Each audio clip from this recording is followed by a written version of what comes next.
कनवाळू करपाळू असतो, देव धावून येतो दार. निस्वार्थपणे देवाची सेवा करा, देव तुमच्यासाठी नक्की येतोय. ऐका मायबाप, ज्या द्वारपाळाला अडवल्यावर स्वतः भगवान जातात, गळ्याला लागतात आणि एका भक्ताला आणून आपल्या स्वतःच्या सिंहासन. मला एक जण विचारलं, देव काय देतोय? देव काय देत नाही हे विचार म्हणलं. देव काय देतोय? देव स्वतःचं सिंहासन सोडून स्वतःची जागा रिक्त करून आपल्या भक्ताला देतोय. हे चरित्र. देव काय देतोय कल्पना करायचं नाही, देव काय देत नाही हे विचार. देव काय देत नाही दादा, वाटेल ते देव देतोय. काय द्यावं? त्या सुदामाला स्वतःच्या ह्याच्यावरती बसवलं आणि देवाने विचारावं, सुदामा भैया भैया, तू इथपर्यंत आलास म्हणजे माझ्या भाभीनं माझ्यासाठी काहीतरी दिलं असावं. रवी काहीतरी दिलं असावं म्हणून सुदामाला भगवंतानी काय तुझ्या वतीत आहे म्हणून मागावं. त्यावेळेस सुदामाने ती पोटली आळवी करावी आणि देवाने सुदामाच्या हातातलं हिसकावून घ्यावं. देवानं सुदामाच्या हातातलं हिसकाटून घेतला. सुदामा देत नव्हता. त्या झोळीमध्ये एक पोह्याचं गाठोडी होती, ज्याला चावल म्हणतात, ओरडे चावल, आणि ते घेतले. देवानं एक मूठ आपल्या तोंडामध्ये घातली, दुसरी घातली, तिसरी घालणार एवढ्याच वेळात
देवानं दोन मुठी पोहे खाले आणि रुक्मिणी मातेने हात धरला, स्वामी तुम्ही एकटच खाताल आणि सुद्धा मला काय द्याल? म्हणून त्यावेळेस महाराज जगत जननीने हात धरावा आणि एक मूठ शिल्लक ठेवावी आणि राहिलेली मूठ सर्वांनी वाटून खावी. सर्वांना वाटलं, सर्वांनी वाटून खावी.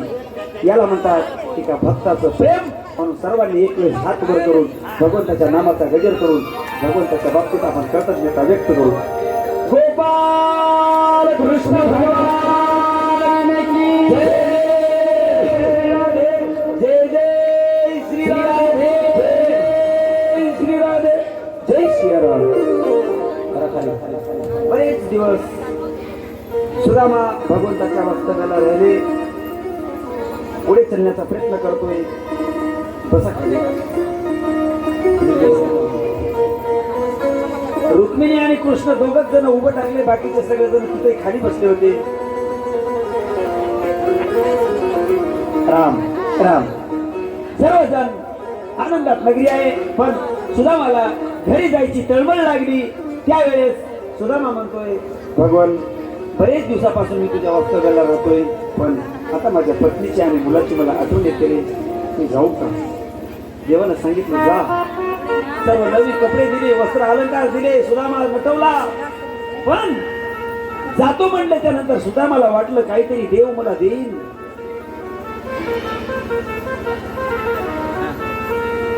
सर्व सुदामा नटवला आणि जाताना वाटलं मला काहीतरी देव देईल.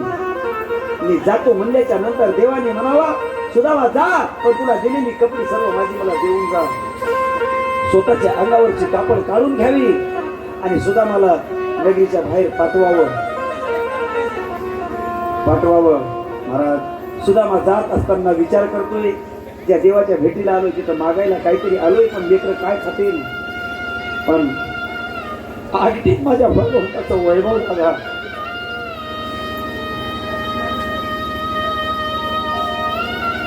सुदामा रस्त्याने जात असताना विचार करतोय ज्याच्यासाठी मी इथं आलो होतो त्यांनी काही मागायचं मागितलं नाही, आणि ज्याच्यासाठी मी आलोय त्यांनी मला 4 दिवसाची वस्त्र पुरवली आणि येता येता माझ्या अंगावरची वस्त्र काढून घेतली. काय त्याचं काय असेल मला कळत नाही. कृष्ण दुःख वाटलं सुदामाला. पण महाराज देव देतोय पण न कळत देतोय. सुदामाची पूर्ण नगरी अशी सुवर्णमयी करून भगवंताने चमचमाट असं सुदामाला घर दिलं. सुदामाच्या वेळेस नगरी देतोय. सुदामा ब्राह्मण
सोन्याची नगरी झाली. ज्याला टाकायचं असेल त्याने तिकडूनच लांबून द्या, पुढं टाकतात बरं काय. ज्याला कोणी द्यायचं असेल त्या बिचाऱ्याला अवश्य द्या, वजवज द्या, गर्दी करू नका. मला चरित्र सांगायचं.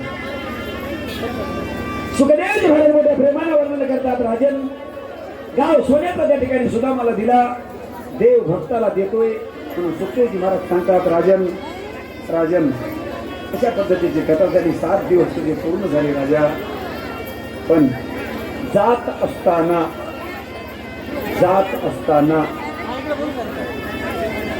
रवी याची झोळी तिथं अडकून ठेवा. त्या लेकराला बाहेर जाऊ. ज्याला टाकायचं असेल त्याला नंतर टाका, गर्दी करू नका. बेटा जाय, तिला घरी आणून देतात. रवी आणून देते तिथं. रवी तुम्ही घ्या, त्याला काढून द्या बाहेर. वजन नाही, नंतर मग आरती त्याला टाका. ठेवा तुम्ही जेव्हा म्हणाले काय हे माझ्या सगळे गोसाई आहे हो. पण एवढा कलाकार माणूस की नाही. आता कुठं आहे मला माहित नाही. मग माझं काम एकच नाही. हे कुंभार, हे गोसाई, हे सुतार, हे पाटील कशी सांगायला लागेल. पण खुट्या मारण्यावर कोणी करा ध्यान का मला तर सत्कार होणार आहे.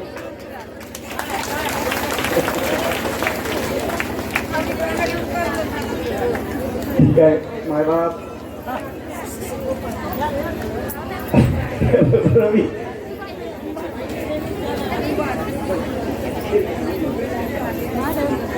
सुखदेवजी महाराज मोठ्या प्रमाणात वर्णन करतात.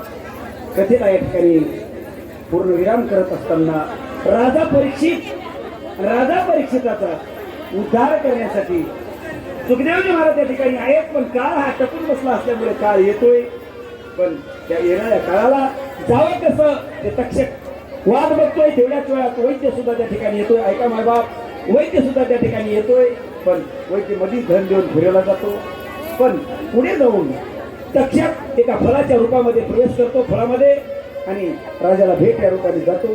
त्यावेळेस सर्व गेलेले असते दिवस पूर्ण संपलेले असतात आणि शेवटी या फळामध्ये असलेली आळी एक साप बनते. ऐका मायबाप, साप बनते आणि राजा परीक्षिताला दंश करते आणि काळी ठक्कर पडते आणि गतप्राण झालेला भगवान त्याच्या शरीरातून दिव्य ज्योत निघाली आणि त्या दिव्य ज्योतीमध्ये समावून घेतात आणि देव आपलं रूप करून त्या परीक्षिताला आपल्या ज्योत मिळवत. कथेला सुखदेवजी महाराजांनी राजा परीक्षिताचा उद्धार करत असताना तांदूळ वाटून घ्या. तांदूळ तुम्ही नाही, तांदूळ फुलं वाटून घ्या लवकर लवकर. संयोजक मंडळी गडबड करते. आपलं झालं.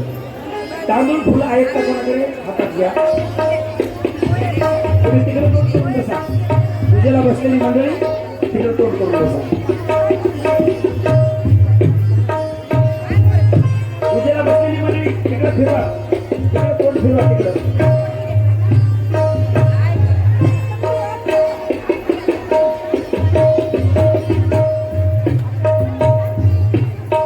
थांबा म्हणल्याशिवाय टाकू नका.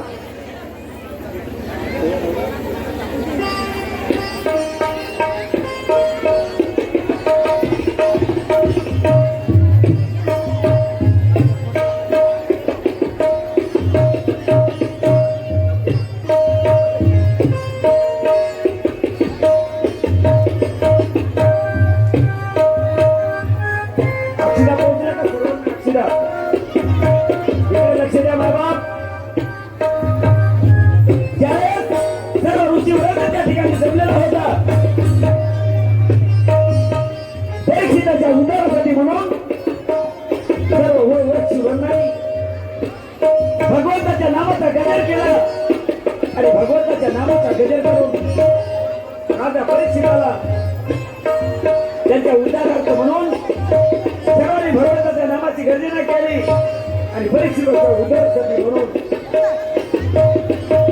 फुलाचा पुष्पाचा वर्षाव केला.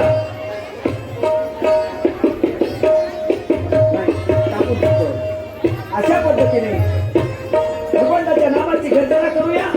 आपण माझ्या परीक्षितावरती फुलाचा वर्षाव करू. गोपाल कृष्ण भगवान की जय. जय श्री राधे. जय जय श्री राधे. जय जय श्री राधे. जय श्री राधे. सुखदेवजी महाराजांनी मोठं सुंदर अशा प्रकारचं वर्णन केलं. आता फिरून बसा महाराज. राजा परीक्षिताचा उद्धार होतोय. भगवंताची सुंदर अशी जीवन चरित्र गाथा सुखदेवजी महाराजांनी सुंदर अशी वर्णन केली. ऐका मायबाप, आपण सुद्धा आपल्या गावामध्ये माझ्या भगवंताची कथा आणली आणि या ठिकाणी माझ्या भगवंताची कथा तुम्ही मोठ्या प्रेमानं 7 दिवसापासून श्रवण केली. जशाही भाषेत मला सांगता येईल तशाही भाषेत मी कथा आपल्याला सांगण्याचा प्रयत्न केलाय. दादा काय मी पामरे बोलावी उत्तरे परित्या विश्वांबरे कृपा केली. काय आम्हाला सांगता येते का? आम्हाला काहीच सांगता येत नाही. तरी पण प्रेमानं स्वीकारलं. माझ्या वेळा वाकुडा गाईल परी तुझाच म्हणवी. कुठल्याही शब्दामध्ये माझ्या भगवंताची स्तुती करा. माझ्या भगवंताला ती गोष्ट प्रिय होतेच. आपल्या गावातली परंपरा 17 वर्षापासून 18वं वर्ष पूर्ण झालं. भागवत कथेचं एवढं पहिलं वर्ष जात असताना खेद वाटतोय आणि दुःख सुद्धा तेवढंच वाटतोय. गेली 7 दिवसापासून मी आपल्याला बराच त्रास दिला. त्या धर्ममंडपामध्ये सर्वांना बोलवलं आणि सर्वांना टाळ्या वाजवायला सांगितलं, हात वर करायला सांगितलं.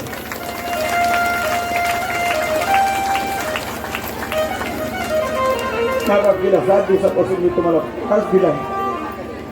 त्या त्रासाबद्दल मला उदाहरणार्थ करण्यानं माफ करा. पण माझ्या भगवंताची कथा जी आहे ना, ही कथा अविरत आपल्या गावामध्ये अशीच ठेवत ठेवा. मी उद्या असेल नसेल, कोण कोणाच्या संगतीत आहे गावात, पण माझ्या भगवंताची कथा परत परत परत परत परत परत कौटगाव मध्ये व्हावी एवढीच अपेक्षा आहे. आणि दुसऱ्यांदा सुद्धा माझ्या भगवंताची तुम्ही कथा करा. मी असेल नसेल, माझ्या ठिकाणी कोणी असेल, मी आपल्याला सर्वांना गावकरी मंडळींना एक पदर पसरून पीक मागायला तयार आहे. देताल दादा? फक्त काही नको, माझ्या भगवंताची कथा द्या. बस एवढं करून घ्या.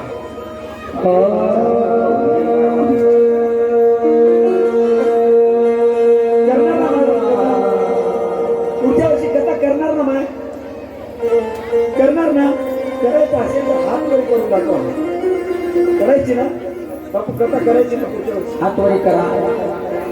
करायचं असेल तर करायची असेल तर हात वर करा. नसेल तर खाली करा. करायची आहे ना माय बाप? करायची आहे? करायची माय बाप? धन्यवाद. माझ्या प्रभूची कथा तुम्ही करायला तयार आहात. मी सुद्धा तुम्हाला शब्द दिल्याच्या नंतर त्या शब्दाचं पालन करण्याकरता मी तयार आहे माझा. बचेंगे तो और भी लढेंगे. धन्यवाद. कथेला पूर्ण विराम करत असताना सुखदेवजी महाराज म्हणतात, राजा परीक्षिताचा उद्धार झाला. राजा परीक्षिताने भगवंताचं वास प्राप्त झाला.